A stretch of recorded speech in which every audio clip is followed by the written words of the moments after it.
வாடகைக்கு வருது, 2 வீடு வருது, இந்த வீட்டுக்கு போகலாமா அந்த வீட்டுக்கு போகலாமா, இப்படியான கன்ஃபியூஷனை ஏற்படுத்தக்கூடியதாக அமைந்திருக்கும். இந்த சனி பயிற்சி ரிஷபராசிக்காரர்களுக்கு ஏற்படக்கூடியது. சனியினுடைய பயிற்சியானது அமைந்திருப்பதற்கு சாத்தியக்கூறுகள் இருக்கு. சில பேருக்கு மாடி மேலே பறவைகளுக்குன்னு தண்ணி ஊற்றுறதுக்குன்னு ட்ரே வச்சுருப்பாங்க.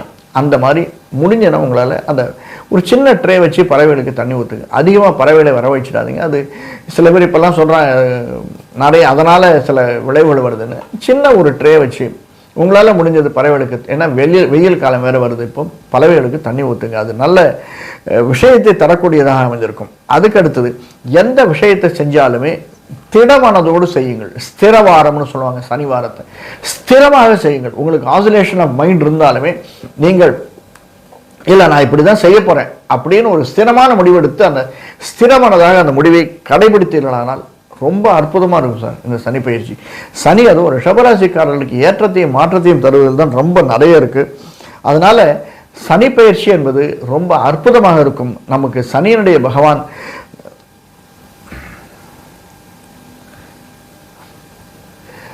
ரொம்ப ஏற்றத்தையும் மாற்றத்தையும் தரக்கூடியவராக சனி பகவான் அமைந்திருக்கிறார்.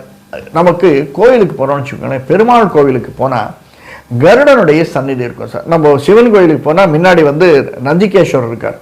அதே மாதிரி பெருமாள் கோயிலுக்கு போனால் கருட பகவான் இருப்பார்.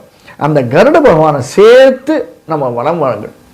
சாதாரணமாக இருக்கக்கூடியதை விடுத்து ஒரு கோயிலுக்கு போனோம்னா பெருமாளை மட்டும் சேவிக்காமல் கருடனையும் சேர்த்து வலம் வாருங்கள். கருடன் ரொம்ப ஆதிசேஷன், கருடன் இவர்கள் இருவருமே நித்தியசூரிகள் என்று சொல்லக்கூடியவர்கள். அதனால கருடனையும் சேர்த்து வலம் வாருங்கள். பெருமாள்